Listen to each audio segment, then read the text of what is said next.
हम लोग जनगणना संबंधी कुछ प्रमुख आंकड़ों की बात करेंगे, जिसमें 2011 की जनगणना और साथ में महापंजीयक भारत के महापंजीयक कार्यालय द्वारा जो राष्ट्रीयकृत प्रणाली के माध्यम से जो आंकड़े जारी किए जाते हैं, जन्म दर, मृत्यु दर, शिशु मृत्यु दर के, उन आंकड़ों की भी बात करेंगे। 2011 की जनगणना के पहले हम लोग ये देखें कि जनांकिकी के जनक कौन माने जाते हैं। जनांकिकी के जनक माने जाते हैं नोटेंस्टीन जनांकिकी के जनक माने जाते हैं। और जनसंख्या का जो संक्रमण सिद्धांत है, संक्रमण सिद्धांत किसने प्रतिपादित किया? तो यह है थॉमसन। संक्रमण सिद्धांत को थॉमसन ने प्रतिपादित किया और इसी की व्याख्या, विस्तृत व्याख्या नोटेंस्टीन ने की, इसलिए इन्हें जनांकिकी का जनक माना जाता है।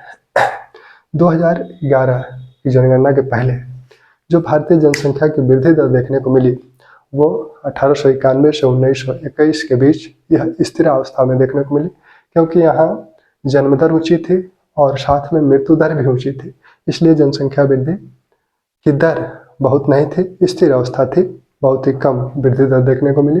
विशेषकर 1911 से 1921 के बीच ऋणात्मक वृद्धि दर देखने को मिली। फिर 1921 से 1951 थोड़ी सी स्वास्थ्य सुविधाओं में वृद्धि हुई, जिससे स्थिर वृद्धि दर देखी गई। हालांकि अभी भी मृत्यु दर और जो जन्म दर है वो ऊंचे ही हैं।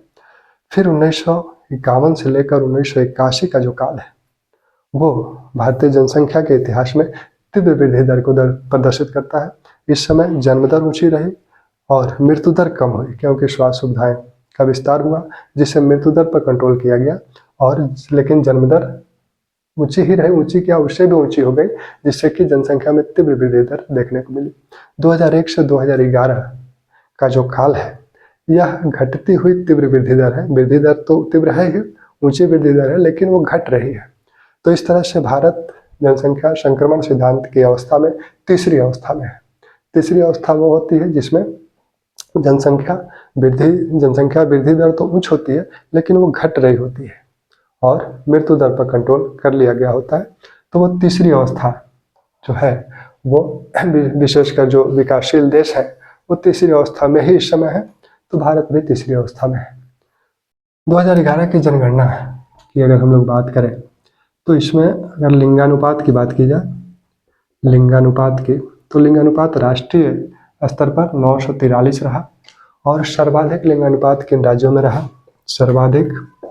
सर्वाधिक लिंगानुपात जिन राज्यों में रहा वो है केरल, फिर तमिलनाडु, फिर आंध्र प्रदेश और उसके बाद छत्तीसगढ़। सबसे ज़्यादा जो लिंगानुपात है वह केरल में, फिर तमिलनाडु में, फिर आंध्र प्रदेश में, फिर छत्तीसगढ़ में। केरल में लगभग 1086 लिंगानुपात है। सबसे कम लिंगानुपात किन राज्यों में देखने को मिलता है? तो सबसे कम लिंगानुपात जो है वो हरियाणा में है। सबसे कम की अगर बात की जाए तो वो हरियाणा है। अगर केंद्र शासित प्रदेशों में को देखा जाए कि केंद्र शासित प्रदेशों में सर्वाधिक लिंगानुपात किस केंद्र शासित प्रदेश में है, तो केंद्र शासित प्रदेशों में सर्वाधिक लिंगानुपात पांडिचेरी, लक्षद्वीप और अंडमान। सर्वाधिक पांडिचेरी, लक्षद्वीप और अंडमान निकोबार। सर्वाधिक लिंगानुपात केंद्र शासित प्रदेशों में पांडिचेरी, फिर लक्षद्वीप, फिर अंडमान निकोबार। राज्यों में सर्वाधिक केरल, फिर तमिलनाडु, फिर आंध्र प्रदेश, फिर छत्तीसगढ़। सबसे कम केंद्र शासित प्रदेशों में दमन दीव। अब तो दादर नगर हवेली, दमन दीव दोनों एक हो गए हैं। तो दमन दीव, ये भारत में सबसे कम लिंगानुपात यहाँ दमन दीव में देखने को मिलता है। वो है 618। और कहाँ राष्ट्रीय लिंगानुपात है 943, कहाँ ये 618 है। और हरियाणा में 879 हरियाणा में देखने को मिलता है। ठीक, जो बिहार का लिंगानुपात है वो 918 है और जो उत्तर प्रदेश का लिंगानुपात है वो 912 है। बिहार 918 और उत्तर प्रदेश 912। 912 ये लिंगानुपात बिहार और उत्तर प्रदेश के हैं। ये भी देखा गया 2001 से 2011 के बीच लिंगानुपात में जो कमी जिन राज्यों में देखने को मिली उसमें जम्मू कश्मीर, बिहार और गुजरात, जम्मू कश्मीर, बिहार और गुजरात, इनका लिंगानुपात 2011 जनगणना में अधिक था जैसे बिहार का ही है। तो बिहार का 919 था 2011 में, 2001 में, 2011 में 918 हो गया। तो इस तरह से इनके लिंगानुपात 3 राज्य ऐसे हैं जिनके लिंगानुपात घटे हैं, जम्मू कश्मीर, बिहार और गुजरात। ठीक, अब हम लोग साक्षरता की अगर बात करें तो साक्षरता में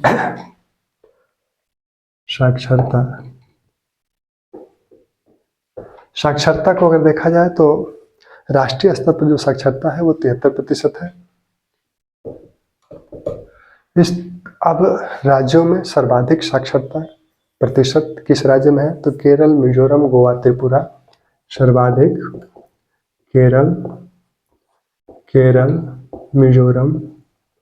मिजोरम, गोवा और त्रिपुरा, ये सर्वाधिक साक्षर राज्य हैं जहाँ साक्षरता प्रतिशत सर्वाधिक है।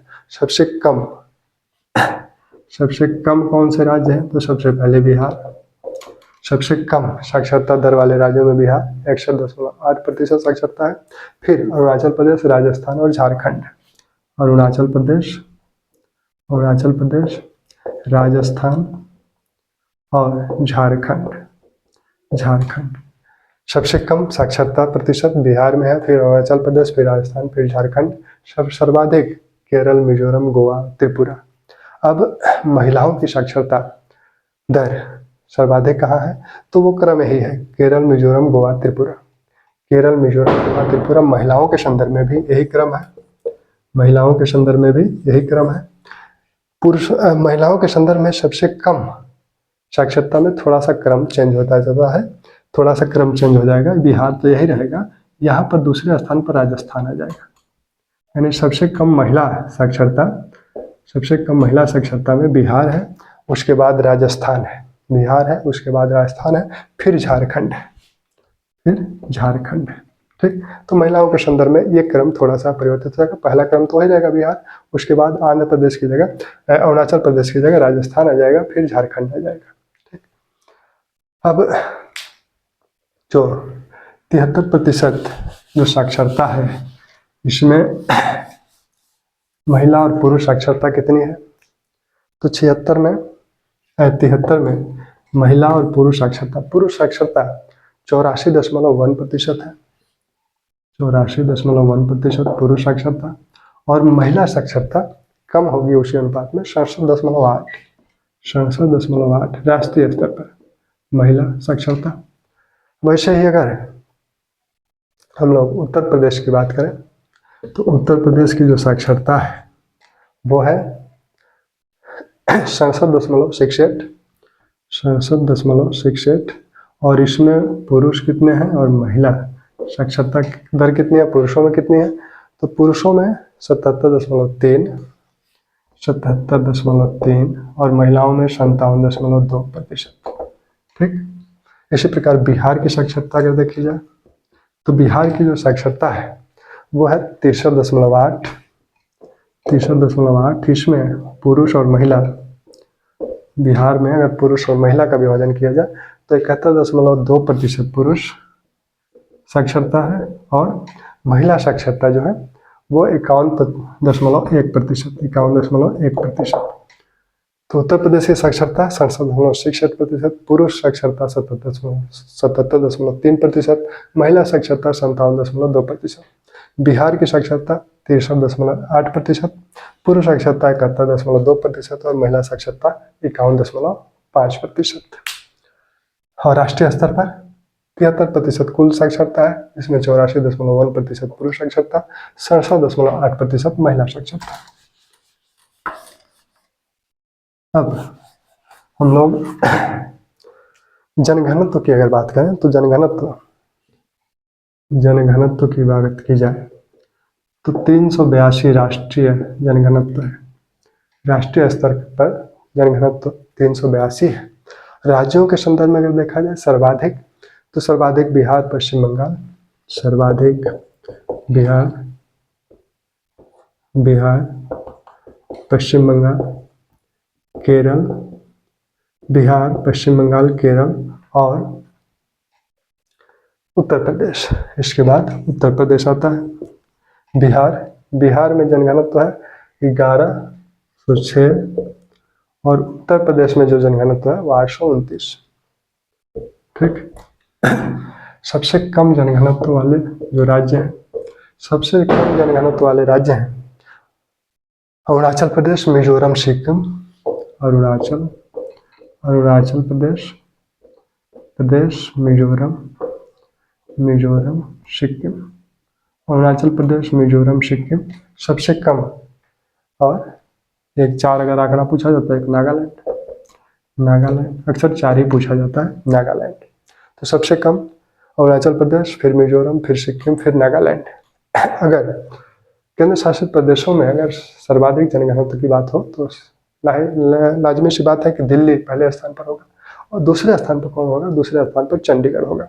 तो सर्वाधिक केंद्र शासित प्रदेशों में दिल्ली, उसके बाद चंडीगढ़, दिल्ली के बाद चंडीगढ़। ठीक। अब शहरीकरण का प्रतिशत अगर देखा जाए तो शहरीकरण का जो आंकड़ा है भारत में राष्ट्रीय स्तर पर, शहरीकरण 31.6% और सर्वाधिक प्रतिशत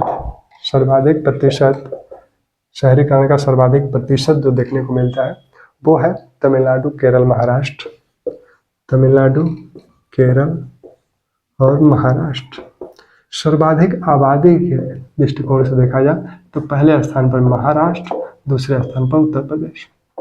शहरी आबादी के संदर्भ में देखा जाए तो पहला स्थान महाराष्ट्र का, दूसरा स्थान उत्तर प्रदेश का है।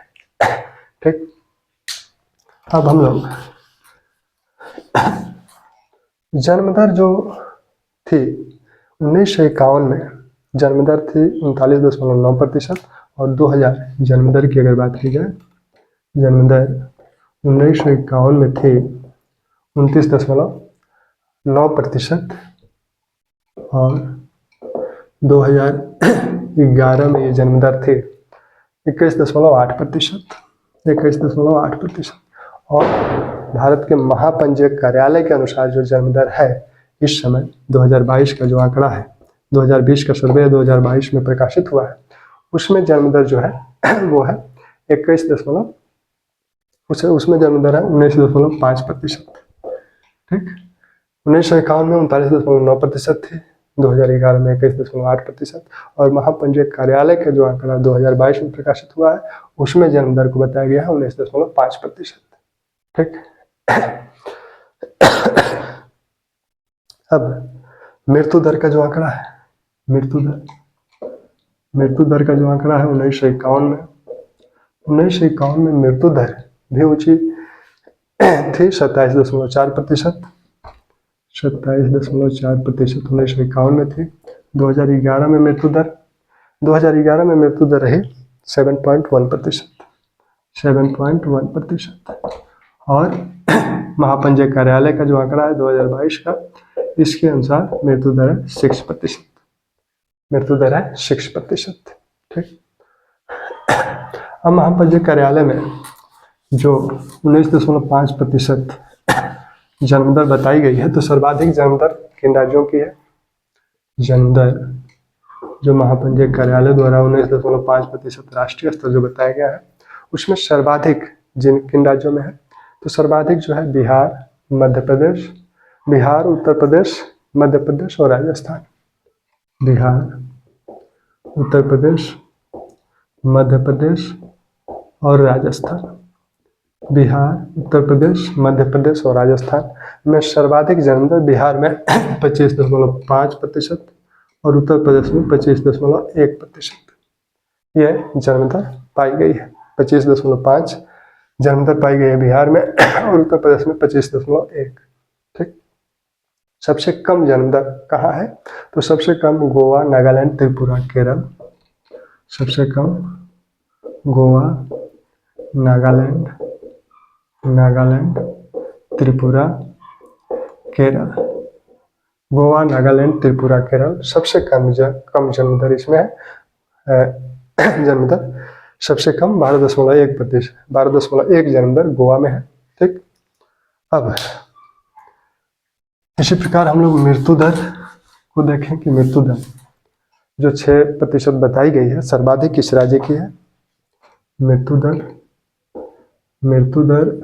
जो 6% बताई गई है वो मृत्यु दर है। 6% मृत्यु दर को जन्म दर को प्रतिशत नहीं कहेंगे, तो 6 जो मृत्यु दर बताई गई है उसमें सर्वाधिक छत्तीसगढ़, सर्वाधिक मृत्यु दर छत्तीसगढ़ की, उसके बाद ओडिशा, पंजाब, केरल, उसके बाद ओडिशा, फिर पंजाब, फिर केरल। ये अवरोही क्रम में है, छत्तीसगढ़, उसके बाद ओडिशा, उसके बाद पंजाब, उसके बाद केरल। सबसे कम मृत्यु दर कहाँ पाई गई? तो सबसे कम मृत्यु दर नागालैंड, सबसे कम मृत्यु दर नागालैंड। फिर जो है सिक्किम, मिजोरम, मणिपुर, सिक्किम, मिजोरम, मणिपुर। सबसे कम मृत्यु दर सबसे कम मृत्यु दर नागालैंड, सिक्किम, फिर मिजोरम, फिर मणिपुर। शिशु मृत्यु दर संबंधी आंकड़ा भी प्रकाशित हुआ है। तो शिशु मृत्यु दर बताया गया है जो राष्ट्रीय स्तर पर शिशु मृत्यु दर बताया गया है 28 है, राष्ट्रीय स्तर पर 28 है। सर्वाधिक कहाँ है? तो सर्वाधिक मध्य प्रदेश, फिर उत्तर प्रदेश, छत्तीसगढ़। सर्वाधिक मध्य प्रदेश, उत्तर प्रदेश और छत्तीसगढ़ का बराबर है, और छत्तीसगढ़ में बराबर है, और ये बराबर कितना है? 38 है। ठीक, उसके बाद तीसरा स्थान जो है वो असम और ओडिशा का है, ये भी बराबर है, असम और ओडिशा। तो सर्वाधिक मृत्यु दर इन राज्यों में शिशु मृत्यु दर है, और सबसे कम शिशु मृत्यु दर मिजोरम, नागालैंड, सिक्किम, मिजोरम, नागालैंड,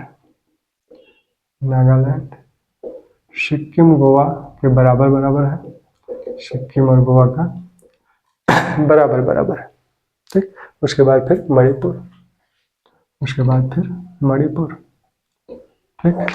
तो ये कुछ जनसंख्या संबंधी आंकड़े थे जो कि महत्वपूर्ण थे, और प्रश्न इससे पूछे जाएंगे, कुछ प्रश्न रहेंगे इससे। ठीक, तो इसको आप रिवाइज कर लिए होंगे।